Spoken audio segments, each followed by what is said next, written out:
Hello students, Pallav physics के amazing platform पे आपका स्वागत है। और सबसे पहले आपको नए वर्ष की हार्दिक शुभकामनाएं। Happy new year to all of you. 2025 में हम आ चुके हैं अब। और आज हम लोग बात करेंगे चैप्टर हीट ट्रांसफर की। और एच सी वर्मा का ऑब्जेक्टिव सेक्शन जो है उसको आज हम लोग ले रहे हैं, और ये चैप्टर हीट ट्रांसफर का है। हाँ ठीक है, तो चलिए शुरू करते हैं। तो पहला क्वेश्चन कह रहा है thermal conductivity of a rod depends on. Thermal conductivity एक रॉड का किस पे डिपेंड करता है? तो थोड़ा मैं आपको हर एक क्वेश्चन में बताता चलूंगा, डिटेल में बात करेंगे, सिर्फ ऐसे ऑप्शंस को टिक नहीं करेंगे, बस पूरे डिटेल में अच्छे से बात करेंगे। तो चलिए, ये एक रॉड है, हम कह लेते हैं दिस इज अ रॉड।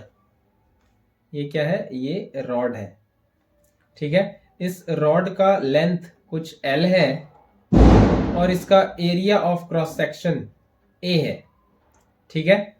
और रॉड का ये वाला जो एंड है ये कुछ T1 टेम्परेचर पे है, और रॉड का ये वाला जो एंड है ये कुछ T2 टेम्परेचर पे है, ठीक है। ये T1 ये T2, और ये टेम्परेचर डिफरेंस मेंटेन किया गया है, ये T1 T2 से ज़्यादा है, इस तरह से कुछ टेम्परेचर डिफरेंस जो है वो मेंटेन किया गया है, ठीक है। तो क्या होगा कि इस एंड से कोई सोर्स ऑफ हीट लाएंगे तो हीट, या इसी रॉड के बारे में क्या लें कि ये टेम्परेचर डिफरेंस मेंटेन्ड है, तो हीट इधर से इधर फ्लो होगा, है ना। ये हीट इधर से इधर फ्लो होगा, है कि नहीं? ऐसा ही होगा। तो ये जो हीट फ्लो हो रहा है, ठीक है, ये जो हीट फ्लो हो रहा है ये किस किस पे डिपेंड करता है? तो ये जो हीट फ्लो हो रहा है इसके रेट ऑफ फ्लो की बात करें, इस फ्लो ऑफ हीट के रेट की बात करें कि ये heat flowing in unit time, है ना, rate of flow of heat, तो Q बाई टी की बात करें तो ये डिपेंड करता है किस पे? ये डिपेंड करता है सबसे पहले किस पे? टेम्परेचर डिफरेंस पे across the ends of conductor, across the ends of the rod, उस पे डिपेंड करता है ये, ठीक है। और ये किस पे डिपेंड करता है? ये डिपेंड करता है एरिया पे, और ये डिपेंड करता है इनवर्सली प्रोपोर्शनल लेंथ पे। और इस सब को जब कंपाइल करते हैं तो ये rate of flow of heat ये आ जाता है A T1 minus T2 divided by L, और ये Q बाई टी, ये प्रोपोर्शनलिटी साइन हटाते हैं तो एक कांस्टेंट आता है K, and A T1 minus T2 and this is L। ये जो K मैंने यहाँ पे लिखा है इसी को कहते हैं ये थर्मल कंडक्टिविटी। ये जो प्रोपोर्शनलिटी कांस्टेंट है K, this is thermal conductivity, ठीक है। इसी को कहते हैं थर्मल कंडक्टिविटी। तो ये जो थर्मल कंडक्टिविटी है रॉड का, ये सिर्फ और सिर्फ मटेरियल ऑफ द रॉड पे डिपेंड करता है। रॉड किसका बना हुआ है उस पे डिपेंड करता है, ठीक है। जैसे ये मैंने मान लीजिए कॉपर का रॉड लिया और उसका लेंथ कुछ ये है ना, L1, और ये मैंने दूसरा कॉपर का रॉड लिया, उसका लेंथ कुछ इस बार ज़्यादा है, कह देते हैं L2। तो K का वैल्यू जो इसके लिए है वही K का वैल्यू इसके लिए भी होगा, है ना। ये मटीरियल ऑफ द रॉड पे डिपेंड करेगा, ना कि लेंथ से इसको कोई मतलब नहीं है। कॉपर का ये अगर है, ये कॉपर का है और ये भी कॉपर का है, तो थर्मल कंडक्टिविटी को बस इसी से मतलब है, ये किससे बना हुआ है, मटीरियल क्या है, ठीक है। उसी तरह से इसका एरिया ऑफ क्रॉस सेक्शन कुछ हो जाए, है ना, एरिया ऑफ क्रॉस सेक्शन ये छोटा एरिया ऑफ क्रॉस सेक्शन हो जाए और ये कुछ बड़ा एरिया ऑफ क्रॉस सेक्शन ले लें सेम कॉपर का, तो तब भी इसका जो के होगा वही के इसका होगा। तो के मटेरियल ऑफ द रॉड पे डिपेंड करेगा, डी ऑप्शन सही होगा। के को कोई मतलब नहीं है, जैसे आपने पढ़ रखा होगा refractive index, refractive index light में, ऑप्टिक्स में आपने पढ़ रखा होगा। तो ये आप लोग देखते हैं ग्लास के लिए ये वैल्यू होता है 1.5 रिफ्रैक्टिव इंडेक्स का, वाटर का वैल्यू होता है 4/3। तो अब रिफ्रैक्टिव इंडेक्स ग्लास हम छोटा ले लें, है ना, ग्लास इतना छोटा ले लें या इतना बड़ा ग्लास ले लें, इसका रिफ्रैक्टिव इंडेक्स हमेशा इसका भी 1.5 होगा, इसका भी 1.5 होगा। वाटर हम एक बूंद लें या एक गिलास लें, उसका रिफ्रैक्टिव इंडेक्स 4/3 ही होना है। तो थर्मल कंडक्टिविटी भी वैसे रॉड के मटेरियल पे डिपेंड करता है, और मास पे तो करेगा नहीं, मास तो कहीं दिख भी नहीं रहा वैसे, है ना। ये दोनों में लग सकता है कि ये फॉर्मूले में दिख रहा है, लेकिन बिल्कुल नहीं है। के सिर्फ रॉड के मटेरियल पे डिपेंड करेगा, वो किससे बना हुआ है, ठीक है, वो किससे बना हुआ है। तो डी ऑप्शन सही हो जाने वाला है, material of the rod. I hope ये क्वेश्चन मैंने डिटेल में आपको बताया, आपको समझ आया होगा। आगे बढ़ते हैं, क्वेश्चन नंबर 2 देखते हैं, ठीक है। तो क्वेश्चन नंबर 2 क्या कह रहा है? तो क्वेश्चन नंबर 2 कह रहा है कि in a room containing air heat can go from one place to another. एक रूम जिसमें हवा है, हीट एक जगह से उस रूम में दूसरे जगह कैसे कैसे जा सकती है। तो हीट के ट्रांसफर का मोड 3 हमने पढ़ रखा है और वही ऑप्शन में भी दे रखा है, तो उस पर पहले बात कर लें। तो एक पहला मोड हमने पढ़ रखा है कंडक्शन। ये किस में होता है? ये हीट ट्रांसफर है किसमें? सॉलिड में। सॉलिड में ये mode of transfer of heat है, कंडक्शन। तो कैसे होता है? तो ये सबसे पहले चलिए मान लेते हैं ये एक सॉलिड है। क्या होता है इसमें? और सॉलिड के अंदर ये इसके मॉलिक्यूल्स हैं इस सॉलिड के, ठीक है, ये इसके मॉलिक्यूल्स हैं, इस सॉलिड के ये मॉलिक्यूल्स हैं, ठीक है। तो जैसे इसको इस एक एंड को हीट देते हैं, तो ये मॉलिक्यूल क्या होता है यहाँ पे, ये यहाँ पे ऐसे वाइब्रेट करना स्टार्ट करता है, आगे पीछे ये ऑसिलेट करना स्टार्ट करता है, और ये कोलाइड करता है ये सेकेंड वाले से, और इसको फिर एनर्जी देता है। ये फिर फर्दर कोलिजन स्टार्ट करता है, फिर दूसरे वाले को एनर्जी देता है, और इस तरह से एनर्जी आगे बढ़ती है। तो यहाँ पे एक्चुअल फ्लो ऑफ मैटर नहीं होता, मॉलिक्यूल खुद नहीं चलते, वो क्या करते हैं, अपनी ही जगह बस वाइब्रेट करते हैं या कोलाइड करते हैं, और कोलिजन के समय वो एनर्जी आगे ट्रांसफर करते हैं, और वो एनर्जी फिर आगे दूसरे एंड पे पहुंच जाती है। इस तरह से होता है कंडक्शन। ये पता होगा, बस आपको रिकैप दे रहा हूं मैं। कन्वेक्शन क्या होता है ये आपने पढ़ रखा होगा। ये पहले मैं बता दूं, ये mode of transfer of heat किस में है? ये है फ्लूइड्स में, लिक्विड्स और गैसेस में, ये है कन्वेक्शन। जिस मोड से हीट का ट्रांसफर होता है उसको कन्वेक्शन बोलते हैं। तो ये भी आपने पढ़ रखा होगा। ये क्या होता है? ये पानी कैसे गर्म होता है हमारा, ये पानी है, और इसको आपने ये हीट देना स्टार्ट किया, तो क्या होता है, ये जो बॉटम, सबसे पहले तो ये बर्तन गर्म हुआ कंडक्शन से, उसके बाद जो लिक्विड है जो इमीडिएट कांटेक्ट में है बॉटम वाले सरफेस पे, वो गर्म होता है, ठीक है, वो गर्म होता है, और गर्म होने के बाद क्या होता है, वो हल्का हो जाता है, उसका डेंसिटी कम हो जाता है। तो यहां से बॉटम से ये ऊपर जाता है, नहीं, और बॉटम पे जो टॉप पे जो ठंडा लिक्विड है वो वहां से नीचे आता है, ठीक है। और इस तरह से क्या होता है, एक कन्वेक्शन करंट सेटअप होता है, तो यहाँ का बॉटम का गर्म हुआ, ऊपर गया, नीचे का ठंडा है, ऊपर का ठंडा है, नीचे आया, फिर बॉटम का गर्म हुआ, ऊपर गया, ऊपर का ठंडा है, नीचे आया। इस तरह से एक साइकिल सेटअप होता है, और इस तरह से ये एंटायर लिक्विड गर्म होता है। तो यहाँ पे मॉलिक्यूल का एक्चुअल फ्लो हो रहा है, एक्चुअल फ्लो ऑफ मैटर, ये होता है यहाँ पे कन्वेक्शन में, ठीक है। और रेडिएशन में तो मालूम ही है, रेडिएशन में क्या होता है, इसमें हीट का फ्लो होता है without any medium, independent of medium होता है ये, विदाउट एनी मीडियम हीट का फ्लो होता है, ठीक है। और उस मोड को रेडिएशन बोलते हैं। जैसे सनलाइट अर्थ तक आती है, किस मोड में, किस मीडियम में आती है? कंप्लीटली वैक्यूम में, कोई मीडियम नहीं है बीच में, नहीं, तो वैसे मोड को बोलते हैं रेडिएशन, ठीक है। ये समझ में आया। तो कन्वेक्शन में एक्चुअल फ्लो ऑफ मैटर होता है, कंडक्शन में वाइब्रेशन से हीट एनर्जी आगे पहुंच जाती है दूसरे एंड तक। तो रूम में हवा है, तो हवा, एयर मॉलिक्यूल, इसको जैसे हीट मिलेगा एक जगह पे किसी लोकेशन पे, तो ये मूव करेगी आगे, एक्चुअल फ्लो इसका हो जाएगा, नहीं, तो एक्चुअल फ्लो हो जाएगा तो यहां आ सकता है आसानी से।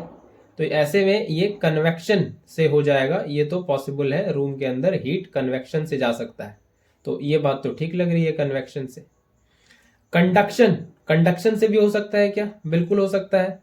तो एयर मॉलिक्यूल्स, है ना, के बीच में एयर मॉलिक्यूल्स गर्म हो और एयर मॉलिक्यूल्स के बीच में कोलिजन हो और जो इसके एडजेसेंट में रूम में क्या होगा, वॉल होगा, वॉल तो होगा ही रूम में, नहीं, रूम में ये वॉल होगा और ये मॉलिक्यूल जो हीट एनर्जी मिला जिस मॉलिक्यूल को, वो ऐसे वॉल से कोलाइड कर जाए तो वॉल के मॉलिक्यूल को एनर्जी मिल जाएगा और फिर वो वॉल सॉलिड है, उसमें फिर हीट अपना फ्लो हो जाएगा आगे कंडक्शन से, है कि नहीं। तो वो इसमें भी हो सकता है, कंडक्शन से भी हो सकता है बिल्कुल। और रेडिएशन से तो पॉसिबल है, ये तो कोई मीडियम नहीं चाहिए फिर भी हीट फ्लो कर लेगा, है कि नहीं। कोई मीडियम नहीं है फिर भी हीट फ्लो कर लेगा, यहाँ तो एयर है भी, रेडिएशन से तो हीट तब भी फ्लो कर लेगा जब कोई मीडियम ना हो। तो इस क्वेश्चन के लिए हम कह सकते हैं कि तीनों मोड पॉसिबल है, ऑल द थ्री मोड्स, सारा मोड पॉसिबल है, कंडक्शन भी ठीक है, रेडिएशन भी ठीक है और कन्वेक्शन भी ठीक है। तो तीनों मोड से हीट फ्लो कर सकता है एक रूम में, ठीक है। आगे बढ़ते हैं और हम लोग अगले क्वेश्चन पे अब चलते हैं।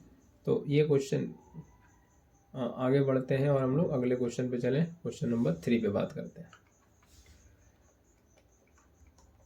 तो ए solid at temperature T1 is kept in an evacuated chamber at temperature T2 और T2 T1 से बड़ा है, तो rate of increase of temperature of the body क्या होगा। तो ये एक्चुअली जो क्वेश्चन है ये कुछ स्टीफन बोल्ट्जमैन लॉ से है, स्टीफन बोल्ट्जमैन लॉ। तो पहले मैं इसको थोड़ा बता दूं फिर ये क्वेश्चन आप लोग खुद ब खुद कर पाएंगे। तो स्टीफन बोल्ट्जमैन लॉ कहता है कि for a perfectly black body, for a perfectly black body, intensity of radiation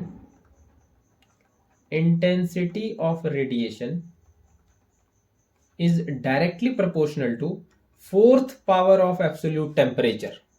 ठीक है, यही होता है Stefan Boltzmann law, fourth power होता है एब्सोल्यूट टेम्परेचर का। इंटेंसिटी ऑफ रेडिएशन कहने का क्या मतलब है, ये हो गया heat radiation per unit area per unit time, इसी को कहते हैं क्या, इंटेंसिटी ऑफ रेडिएशन। और ये प्रोपोर्शनलिटी हटाते हैं तो एक कांस्टेंट आता है सिग्मा, जिसको स्टीफन कांस्टेंट कहते हैं, ठीक है, सिग्मा। ये आ गया, तो Q बाई टी, यहां से ये क्या बन जाएगा, ये बन जाएगा सिग्मा ए टी पे पावर 4। तो ये हो गया हीट रेडिएशन एमिटेड और एब्जॉर्ब्ड, ठीक है, रेडिएशन एमिटेड और एब्जॉर्ब्ड पर यूनिट टाइम, ये आ गया सिग्मा ए टी पे पावर 4। तो ये हो गया रेट ऑफ रेडिएशन एमिटेड, या इसको कहते हैं power radiated, this is sigma A T पे पावर 4। ये होता है, ठीक है। ये इतनी बात समझ में आई आपको पहले, ठीक है। लेकिन सारा बॉडी तो ब्लैक नहीं है, तो फॉर एनी अदर बॉडी जो ब्लैक नहीं है उसके लिए पावर रेडिएटेड हम डिफाइन करते हैं इस तरह से, एक फैक्टर लगाते हैं emissivity factor sigma A T पे पावर 4। ये इमिसिविटी फैक्टर ई लगाते हैं कोई और अदर बॉडी के लिए, और यही जो ई आप देख रहे हैं ये ब्लैक बॉडी के लिए 1 होता है, परफेक्टली ब्लैक बॉडी के लिए। लेकिन कोई और अदर बॉडी है तो उसका 1 नहीं हो सकता, क्योंकि ब्लैक बॉडी ही परफेक्ट रेडिएटर होती है और एब्जॉर्बर होती है। ये सारी बॉडी वैसी नहीं होती, तो उसके लिए हमको एक इमिसिविटी फैक्टर लेना होता है, और इसका वैल्यू जो है 0 से 1 के बीच लाई करता है बाकी बॉडीज के लिए, ठीक है। ये for all other bodies except black body ये होता है। तो इमिसिविटी सिग्मा ए टी पे पावर 4, ये आपको समझ आया होगा। तो आगे हम इस पे बात कर लें कि अगर कोई बॉडी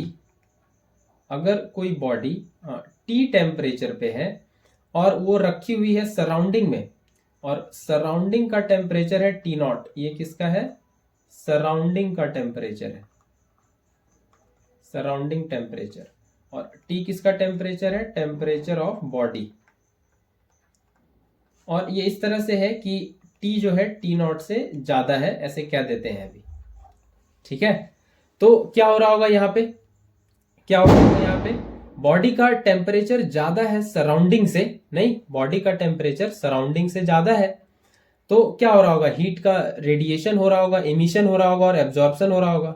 यहाँ पे तो रेडिएशन ही होगा, रेडिएशन का एमिशन हो रहा होगा या और एब्जॉर्प्शन हो रहा होगा। तो ये बॉडी का टेम्परेचर ज़्यादा है तो डेफिनेटली ये रेडिएट कर रहा होगा, नहीं ये क्या कर रहा होगा, रेडिएट कर रहा होगा, ठीक है। और ये सराउंडिंग का टेम्परेचर कम है तो यहाँ से रेडिएशन हो रहा होगा, एमिशन हो रहा होगा बॉडी से बेसिकली, नहीं रेडिएशन का क्या हो रहा होगा, एमिशन। तो यहाँ पे हम लोग लिखेंगे कि ये बॉडी कितना पावर रेडिएट कर रही, पावर रेडिएटेड, तो क्या लिखेंगे, इमिसिविटी सिग्मा ए टी पे पावर 4, ठीक है, इमिसिविटी सिग्मा ए टी पे पावर 4। और यही बॉडी पावर एब्जॉर्ब कितना कर रही है, पावर एब्जॉर्ब कितना कर रही है, तो ये कर रही है emissivity sigma A T not पे पावर 4, ठीक है, यही होगा power radiated emissivity sigma A T पे पावर 4 और power absorbed emissivity sigma A T not पे पावर 4। जो सराउंडिंग का टेम्परेचर है, जो सराउंडिंग का टेम्परेचर है वो यहाँ पे हो जाएगा पावर एब्जॉर्ब में, तो ये हो जाएगा रेडिएशन और ये हो जाएगा एमिशन, नहीं ये हो जाने वाला है रेडिएशन और ये हो जाने वाला है एमिशन। तो अगर हम कहें यहां से कि नेट पावर रेडिएटेड कितना है, नेट पावर रेडिएटेड कितना है, तो ये हो जाएगा इमिसिविटी सिग्मा ए टी पे पावर 4 माइनस टी नॉट पे पावर 4। ये क्या हो जाएगा, ये हो जाएगा नेट पावर एमिटेड और नेट पावर रेडिएटेड, यहां से कह सकते हैं इतना पावर रेडिएट हुआ, तो इतना एब्जॉर्ब हुआ और इतना एमिट हुआ, क्योंकि ये बॉडी जो है ये रेडिएशन एमिट भी कर रही है और एब्जॉर्ब भी कर रही है ना। ये इसका टेम्परेचर ज़्यादा है तो बिगिनिंग में स्टार्टिंग में क्या कर रही है, ये फटाफट से ये रेडिएशन अपना कुछ एमिट करेगी और सराउंडिंग में इसका रेडिएशन जाएगा थोड़ा, तो ये पावर रेडिएट करेगी और ये पावर एब्जॉर्ब भी करेगी, दोनों काम करेगी ये, ठीक है। तो ये केस आ रहा है टी पे पावर 4 माइनस टी नॉट पे पावर 4। तो हम लोग का क्वेश्चन क्या दे रखा है, तो क्वेश्चन दे रखा है कि एक सॉलिड है जिसका टेम्परेचर T1 है, वो रखा हुआ है एक इवैक्यूएटेड चैम्बर T2 में जिसका टेम्परेचर T1 से ज़्यादा है। तो यहाँ पे उल्टा कहानी है, यहाँ पे टेम्परेचर बॉडी का T1 है और वो जिस चैम्बर में रखा हुआ है उसका टेम्परेचर T2 है, ठीक है। ये बॉडी इसको कह देते हैं कि ये एक चैम्बर में रखा हुआ है, ये T2 टेम्परेचर हो गया चैम्बर का, temperature of chamber, evacuated chamber मतलब वैक्यूम है बिल्कुल। तो रेडिएशन की बात होगी और स्टीफेंस लॉ अपने आप वहां पे आ जाएगा। तो यहाँ पे क्या होगा, तो ये जो बॉडी है, तो क्वेश्चन क्या पूछा है, क्वेश्चन पूछा है rate of increase of temperature of the body, body का टेम्परेचर किस रेट से इंक्रीज कर रहा है। तो यहाँ पे उल्टा सिनेरियो है, यहाँ पे सराउंडिंग का ही टेम्परेचर ज्यादा है बॉडी से, सराउंडिंग का ही टेम्परेचर ज्यादा है बॉडी से, तो क्या हो रहा होगा यहाँ पे भी वही हो रहा होगा, रेडिएशन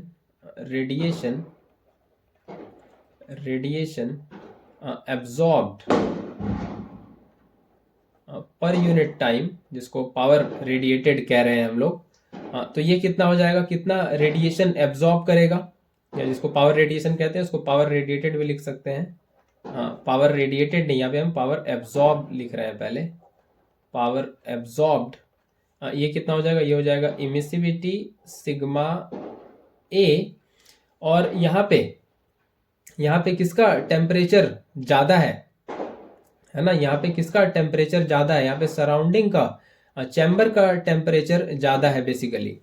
तो यहाँ पे बॉडी क्या कर रही होगी, बॉडी कर रही होगी एब्जॉर्ब और ये सराउंडिंग कर रहा होगा एमिट, है ना, ये सराउंडिंग से टेम्परेचर ये हीट एनर्जी ले रहा होगा। तो कितना पावर एब्जॉर्ब करेगा, तो जो सराउंडिंग का टेम्परेचर है उतना, तो ये T2 पे पावर 4, ये T1 बॉडी इस बार एब्जॉर्ब कर रही है, बॉडी का टेम्परेचर कम है, और कितना ये पावर रेडिएट कर रही, तो रेडिएट कौन करेगा, रेडिएट करने की हैसियत इस बार सराउंडिंग में है, बॉडी में नहीं है, क्योंकि बॉडी का टेम्परेचर कम है, तो ये सिग्मा T2 4। तो नेट पावर रेडिएटेड कितना होगा, नेट पावर रेडिएटेड या नेट पावर रेडिएटेड कह सकते हैं। तो ये हो जाएगा इमिसिविटी सिग्मा ए T2 पे पावर 4 माइनस T1 पे पावर 4, नहीं यही होगा। और यही हो जाएगा, क्वेश्चन में क्या रखा है कि rate of increase of temperature of the body, तो बॉडी का रेट, टेम्परेचर किस रेट से इंक्रीज कर रहा है, तो जिस रेट से वो पावर एब्जॉर्ब कर रही होगी उस रेट से इंक्रीज करेगा, नहीं जिस रेट से body temperature heat energy gain कर रही होगी, रेडिएशन गेन कर रही होगी, उस रेट से उसका टेम्परेचर बढ़ेगा। तो ये जो आंसर है ये कुछ इस रेट से हो जाएगा, डायरेक्टली प्रोपोर्शनल हो जाएगा T2 पावर 4 के माइनस T1 पावर 4 के, है ना, क्योंकि टेम्परेचर चैम्बर का इस बार ज्यादा है, यहां से रेडिएशन इसमें जाएगा और ये साइमल्टेनियसली इमिट भी कर रहा होगा ये बॉडी, लेकिन नेट जो दिखेगा ज्यादा वो एब्जॉर्ब ज्यादा होगा, एमिट कम होगा, क्योंकि चैम्बर का इस बार ज्यादा है। तो T2 4 माइनस T1 4 ये होगा, और यहाँ पे इस हिसाब से ये सही है, डी ऑप्शन, ठीक है, यहाँ पे डी ऑप्शन सही है। तो थोड़ी आतिशबाजी हो रही है जिससे मैं भी थोड़ा डिस्ट्रैक्ट हो रहा हूँ, लेकिन हम लोग कोशिश करेंगे इसको ख़त्म करने का। न्यू ईयर का सेलिब्रेशन ऑन है बिल्कुल, ठीक है, चलिए कोई बात नहीं, आगे बढ़ते हैं। क्वेश्चन नंबर 4 पे आते हैं। तो क्या कह रहा है question number 4, thermal radiation emitted by black body is proportional to T पे पावर n। तो थर्मल रेडिएशन है ना, रेडिएशन एमिटेड है ना, बेसिकली ये क्या है, ये कह रहा है क्वेश्चन में is directly proportional to T पे पावर n, और n कह रहा है 4 होगा। ये तो हम लोग अभी स्टीफन बोल्ट्जमैन लॉ में देख चुके हैं, इसलिए पूरा डिटेल वहां पे मैंने बता दिया, ये बार बार अभी क्वेश्चन में कुछ आता रहेगा। तो ये किसके लिए सही है, सभी के लिए सही है भाई, सारे बॉडीज के लिए सही है। अलग बात है कि वो परफेक्टली ब्लैक बॉडी के लिए वो जो पावर रेडिएटेड होता है, वो पावर रेडिएटेड जो होता है वहाँ पे सिग्मा ए T पे पावर 4 आता है, इमिसिविटी नहीं होता, क्योंकि इमिसिविटी ब्लैक बॉडी का 1 हो जाता है। ये ब्लैक बॉडी के लिए, परफेक्टली ब्लैक बॉडी के लिए।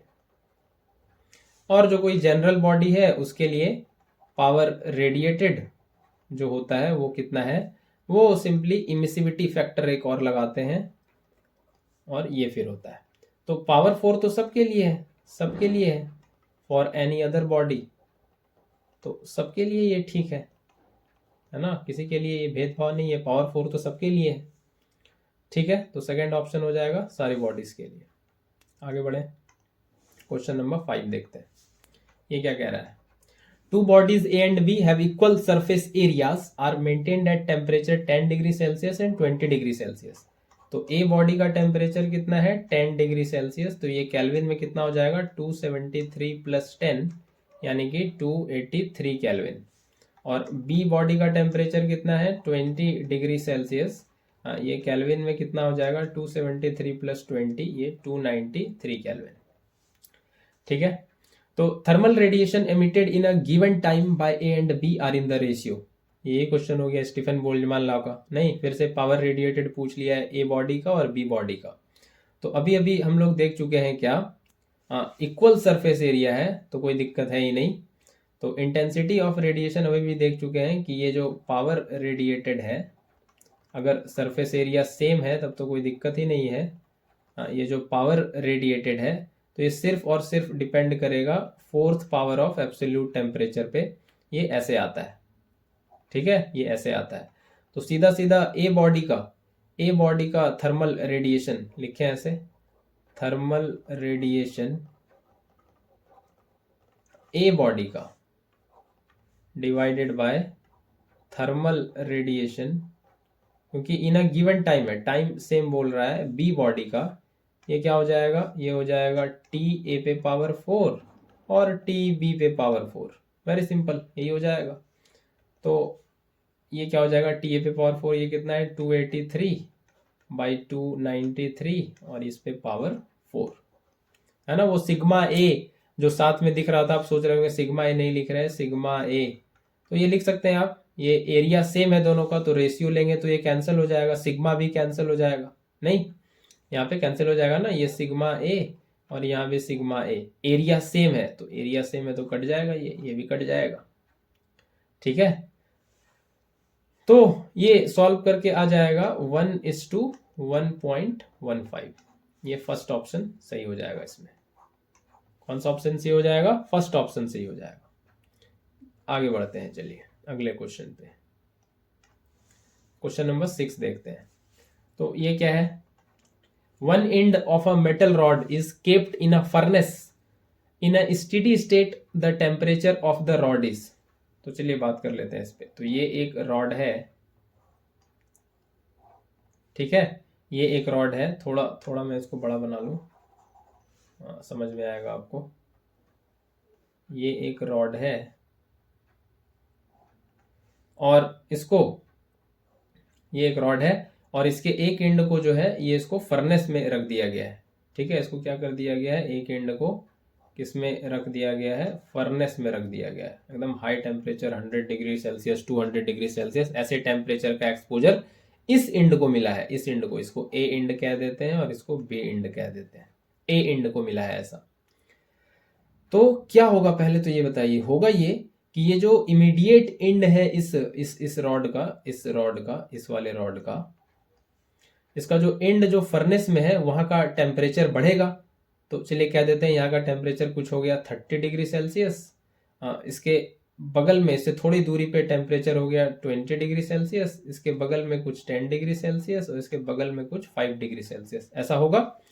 जो सबसे नजदीक है वहां का मॉलिक्यूल हीट एनर्जी लेगा और क्या करता है? स्टार्टिंग में यहाँ का जो मॉलिक्यूल है वो पहले स्टार्टिंग में हीट एनर्जी कुछ एब्जॉर्ब करेगा, पहले अपना टेम्परेचर बढ़ाएगा, नहीं, फिर वो अपना पहले टेम्परेचर बढ़ाएगा, पहले वो हीट एनर्जी को गेन करेगा, एब्जॉर्ब करेगा, ठीक है, और फिर कुछ आगे प्रोपागेट करेगा। फिर वो कोलाइड करना स्टार्ट करेगा, कोलिजन स्टार्ट होगा, वाइब्रेशन स्टार्ट होगा, नहीं, और फिर वो वाइब्रेशन से आगे एनर्जी ट्रांसफर करेगा। ये फिर यहाँ का मॉलिक्यूल थोड़ा अपना इंटरनल एनर्जी टेम्परेचर बढ़ाएगा और फिर थोड़ा कोलिजन करके आगे बढ़ाएगा और इस तरह से पास ऑन करेगा। ठीक है, ये होगा। फिर क्या होगा? फिर अभी और हीट दिए जा रहे हैं, नहीं, फिर अभी और हीट दिए जा रहे हैं। तो यहाँ का टेम्परेचर चलिए कह देते हैं कुछ 60 डिग्री हो गया और यहाँ का टेम्परेचर कुछ 40 डिग्री हो गया।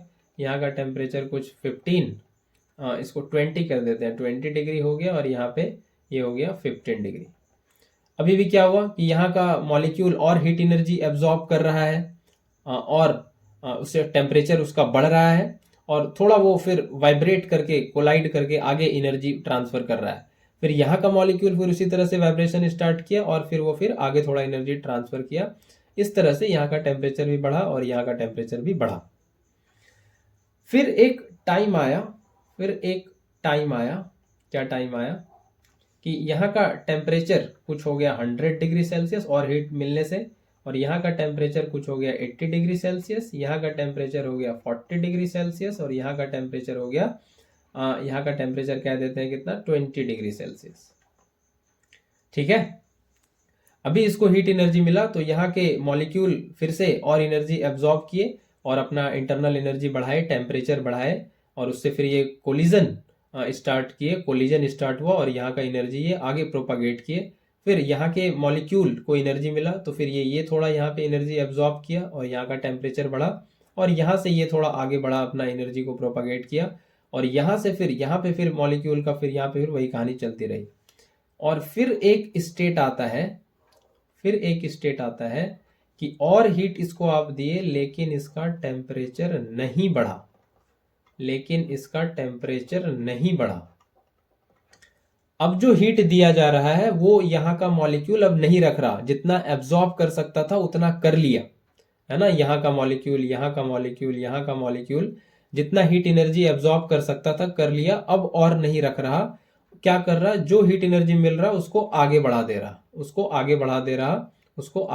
रहा, तो अब क्या हो रहा है कि टेम्परेचर, है ना, या heat flowing through each cross section is same,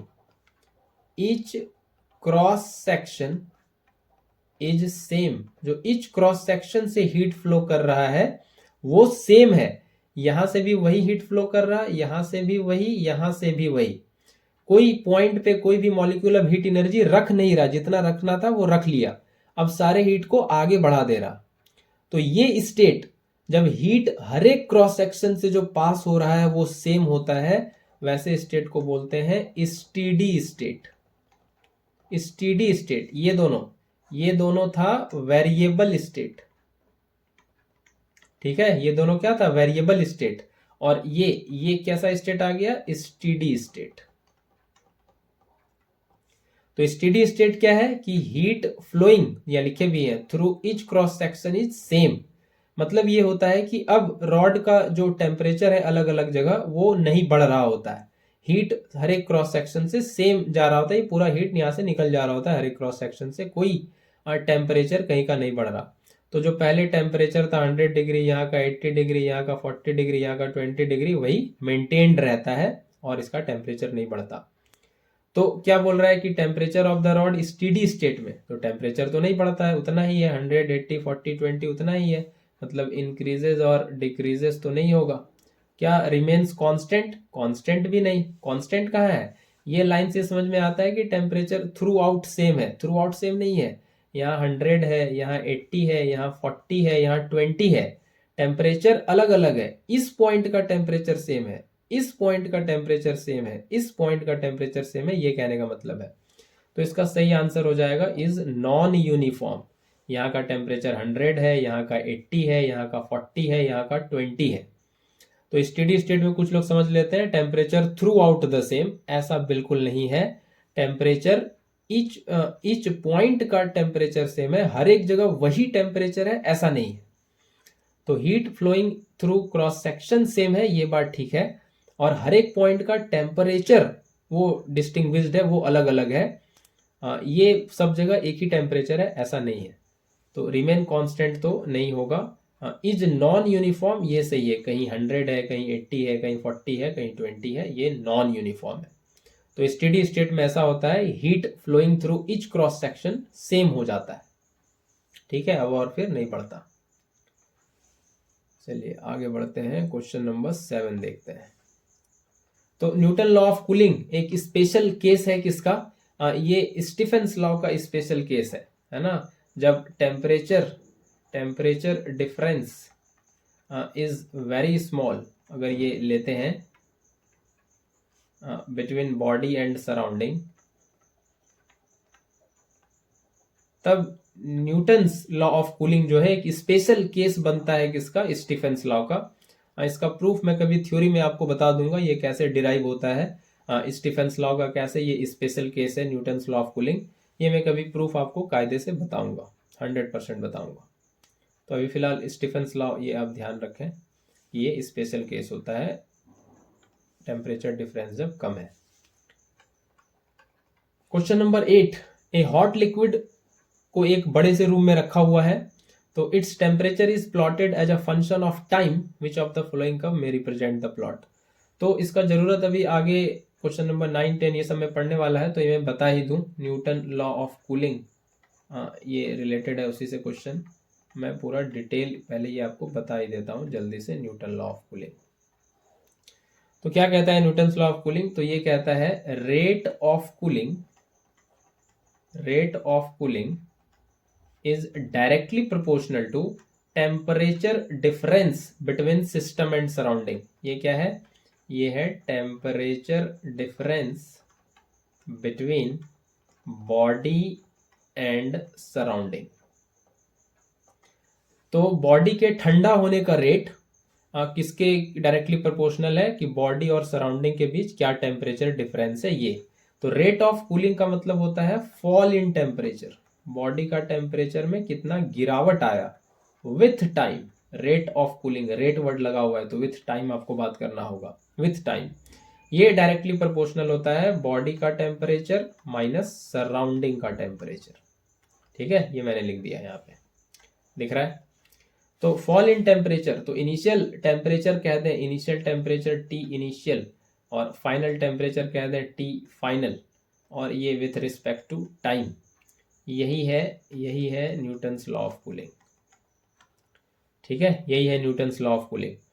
तो ये है रेट ऑफ कूलिंग, बॉडी का टेम्परेचर किस रेट से गिर रहा है, ये डायरेक्टली प्रोपोर्शनल होता है temperature difference between body and surrounding, ये होता है। और बॉडी का टेम्परेचर हम यहाँ पे कहते हैं कि हम क्या लेते हैं, एवरेज लेते हैं, कि इनिशियल वाला ले कि फाइनल वाला ले भाई, तो बीच वाला ले लें, एवरेज ले लें, तो ये हम लोग एवरेज लेते हैं। ठीक है, ये क्या ले लेते हैं, एवरेज वैल्यू ले लेते हैं। तो अब यहाँ पे क्वेश्चन है कि कौन सा प्लॉट सही है, ये ए वाला प्लॉट सही है कि बॉडी का कूलिंग जो हो रहा है तो टेम्परेचर के फॉल होने का दर समय के साथ कौन वाला सही है, ये क्या लीनियरली गिरता है या ऐसे फॉल होता है या ऐसे फॉल होता है, क्या फॉल होता है। तो उसके लिए पहले थोड़ा ये समझें। तो आगे तो ये हो गया initial temperature minus final temperature और विथ टाइम ये डायरेक्टली प्रोपोर्शनल होता है बॉडी के टेम्परेचर माइनस सराउंडिंग के टेम्परेचर। तो शुरू शुरू में इन द वेरी बिगिनिंग जब बॉडी को आपने रूम में लाके रखा ही, उस समय क्या है, उस समय बॉडी और सराउंडिंग, ये बहुत रिमार्केबल लाइन लिख रहा हूं, के बीच में टेम्परेचर डिफरेंस ज्यादा होगा।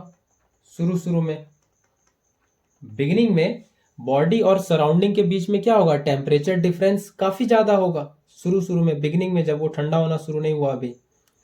तो उस केस में क्या होगा, उस केस में बॉडी का टेम्परेचर फास्टली, बहुत तेजी से, रैपिडली गिरेगा, रैपिडली डाउनफॉल होगा बॉडी के टेम्परेचर का, है ना भाई, क्योंकि यही तो होता है, क्योंकि वो क्या कहना, इक्विलिब्रियम टेम्परेचर पे आना चाहेगा, इक्विलिब्रियम टेम्परेचर पे आना चाहेगा। तो डिफरेंस जितना ज्यादा है तो वो उतना तेजी से गिरेगा टेम्परेचर बॉडी का, वो उतना जल्दी अपना फॉल करेगा ताकि इक्विलिब्रियम सराउंडिंग के टेम्परेचर के आसपास आ सके और वो इक्विलिब्रियम में आ जाए। नहीं, हर एक बॉडी, हर एक सिस्टम धरती पे यही करना चाहता है, इक्विलिब्रियम अटेन करना चाहता है। तो शुरू में बिगिनिंग में डिफरेंस ज्यादा है तो रैपिडली गिरेगा, फिर जैसे थोड़ा और टेम्परेचर कम होगा, जैसे उदाहरण से समझाऊं मैं कि बॉडी का टेम्परेचर मान लीजिए कुछ है 60 डिग्री सेल्सियस, चलिए, और वो जिस सराउंडिंग में है उसका टेम्परेचर 30 डिग्री सेल्सियस है। तो अभी ये जो डिफरेंस है 30 डिग्री सेल्सियस का है। थोड़ी देर बाद अब बॉडी का टेम्परेचर चलिए मान लेते हैं ये 40 हो गया, और सराउंडिंग का टेम्परेचर तो अभी भी कितना है, 30 है। सराउंडिंग तो एक बड़ा रिजर्वायर है। तो अब 40 से इसको 30 आना है, ठीक है। तो अब ये उतना तेजी से नहीं गिरेगा जब ये इतना तेजी से 60 से 30 में गिरा था।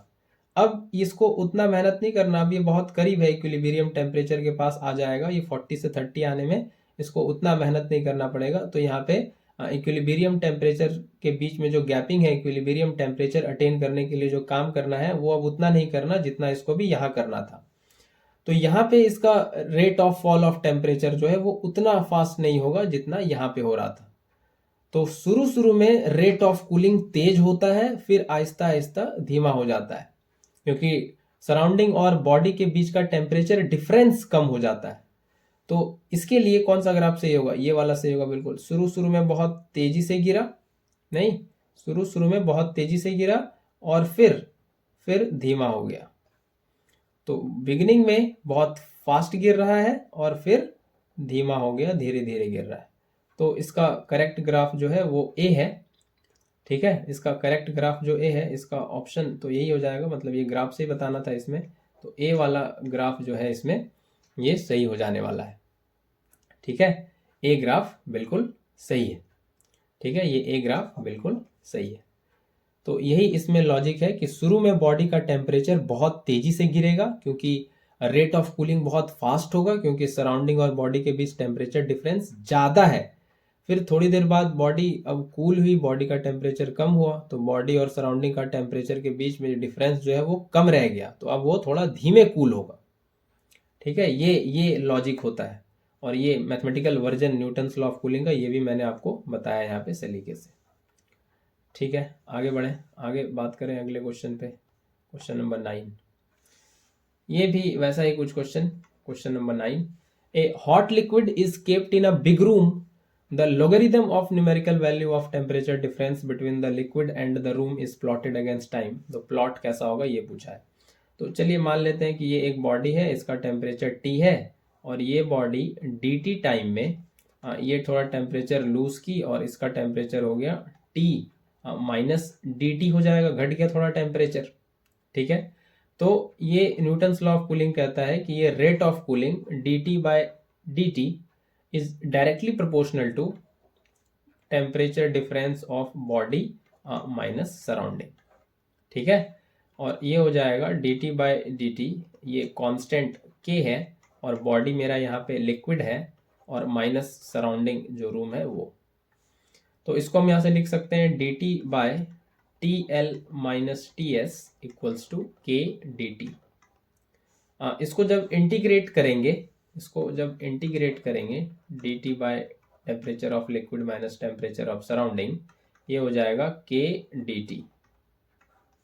ठीक है, और इसको इंटीग्रेट करेंगे तो क्या आएगा, ये आएगा logarithm of TL minus TS और ये हो जाएगा KT प्लस C। तो टेम्परेचर डिफरेंस का लोगरिदम क्या आ रहा है, ये KT प्लस C, यानी कि टाइम के ऐसे डायरेक्टली प्रोपोर्शनल आ रहा है। तो लिनियरली वेरी कर रहा है लोगरिदम का। अगर ये हम प्लॉट बनाए, logarithm of temperature of liquid minus temperature of surrounding with time, तो ये इस तरह से स्ट्रेट लाइन कुछ बन जाएगा इस तरह से। लिनियरली वेरी कर रहा है, नहीं, लिनियरली वेरी कर रहा है ये। ठीक है, तो ये बिल्कुल एक स्ट्रेट लाइन हो जाएगा, क्योंकि डायरेक्ट वेरिएशन वाला ग्राफ कैसा बनता है, स्ट्रेट लाइन। नहीं, डायरेक्ट वेरिएशन वाला ग्राफ कैसा बनता है, स्ट्रेट लाइन बनेगा। ठीक है, आई होप समझ आया होगा ये भी। तो ये करना था इसमें। आगे बढ़ते हैं हम लोग, क्वेश्चन नंबर 10 की बात कर लेते हैं। तो एक बॉडी है जो कूल कर रही है 65 डिग्री सेल्सियस से, कहाँ पे, 60 डिग्री सेल्सियस पे। कितने टाइम में, 5 मिनट में। ये फिर आगे 60 डिग्री सेल्सियस से आगे कूल कर रही है 55 डिग्री सेल्सियस पे, कितने टाइम में, ये भी ये बताना है, ये दिया हुआ नहीं है, ये बताना है 60 से 55 में कितने टाइम में आएगी। तो अभी मैंने 8 नंबर क्वेश्चन में ये बहुत अच्छे से क्लियर किया कि शुरू में देखिए ये सराउंडिंग का टेम्परेचर और बॉडी के टेम्परेचर में डिफरेंस जो है, ये 65 से 60 डिग्री आने में शुरू में है ना, शुरू में ये क्या हो गया, ये 5 मिनट ले रहा है। तो बिगिनिंग में कूलिंग जो है फास्टर होता है। बिगिनिंग में कूलिंग क्या होता है, फास्टर, बहुत तेजी से कूल होता है शुरू में। नहीं, रेट ऑफ कूलिंग फास्टर होता है। बॉडी का टेम्परेचर और सराउंडिंग के टेम्परेचर में डिफरेंस जो है वो थोड़ा है और वो ज़्यादा जल्दी से कूल होना चाहता है। तो शुरू में टाइम 5 मिनट लग रहा है, ये दे रखा है। बाद में फिर अब 60 डिग्री पे आ गया है, अब बोल रहा है तो it will cool down from 60 to 55। 60 से 55 जाने में कितना टाइम लगेगा। ठीक है, तो पहले 65 से 60, तो चलिए ये तो बॉडी का टेम्परेचर दिया हुआ है, हम सराउंडिंग का टेम्परेचर क्या लेते हैं, कुछ 30 डिग्री सेल्सियस। तो 65 और 30 के बीच में आप डिफरेंस देखिए, ये कितना है, ये है 35। तो शुरू में डिफरेंस 35 है, तो ये जल्दी कूल होना चाहता है, रैपिडली कूल होना चाहता है बिगिनिंग में, इसीलिए इसका कूलिंग फास्टर होगा और टाइम क्या कह रहा है, 5 मिनट लग रहा है। लेकिन अब जब ये 60 पे आ गया है तो 60 से अब कंपेयर कीजिए 30 से, तो अब डिफरेंस 30 ही है। ठीक है, अब डिफरेंस कम है बॉडी और सराउंडिंग के बीच, तो डिफरेंस कम है तो अब ये थोड़ा धीमे कूल होगा। तो अब 60 से 65 जाने में इसको 5 मिनट से ज्यादा लगेगा। तो शुरू में कूलिंग फास्ट होता है, फिर धीरे धीरे कूलिंग में टाइम लगता है, क्योंकि अब इक्वल डिफरेंस कम हो जाता है बॉडी और सराउंडिंग का। तो अब आराम से ठंडा होता है फिर बॉडी। तो यही कहता है न्यूटन्स लॉ ऑफ कूलिंग कि rate of cooling directly proportional होता है बॉडी के टेम्परेचर और सराउंडिंग के टेम्परेचर के डिफरेंस का। जितना ज्यादा डिफरेंस होगा वो उतना फास्ट कूल होगा, जल्दी इक्विलिब्रियम टेम्परेचर अटेन करना चाहेगा। और जैसे जैसे बॉडी धीरे धीरे ठंडा होगा तो वो गैप कम होता जाता है, तो बॉडी फिर धीमे कूल होती है आगे। तो इसमें ज़्यादा कुछ न्यूमेरिकल दिमाग लगाने का नहीं है, ज़्यादा सीधा इसमें टाइम 5 मिनट से ज़्यादा लगेगा, मोर देन 5 मिनट्स लगेगा। ठीक है, टाइम क्या लगेगा, 5 मिनट से ज़्यादा लगेगा इसमें, बस ये लॉजिक समझना है। तो न्यूटन लॉ ऑफ कूलिंग में ही लॉजिक समझना है। शुरू शुरू में हीट रैपिडली कूल होता है, हीट जल्दी कम होता है बॉडी का, और फिर धीरे धीरे हीट का रिलीज जो है वो थोड़ा धीमा हो जाता है, कूलिंग धीमा हो जाता है। आई होप इतना आपको समझ आया होगा। Thank you very much.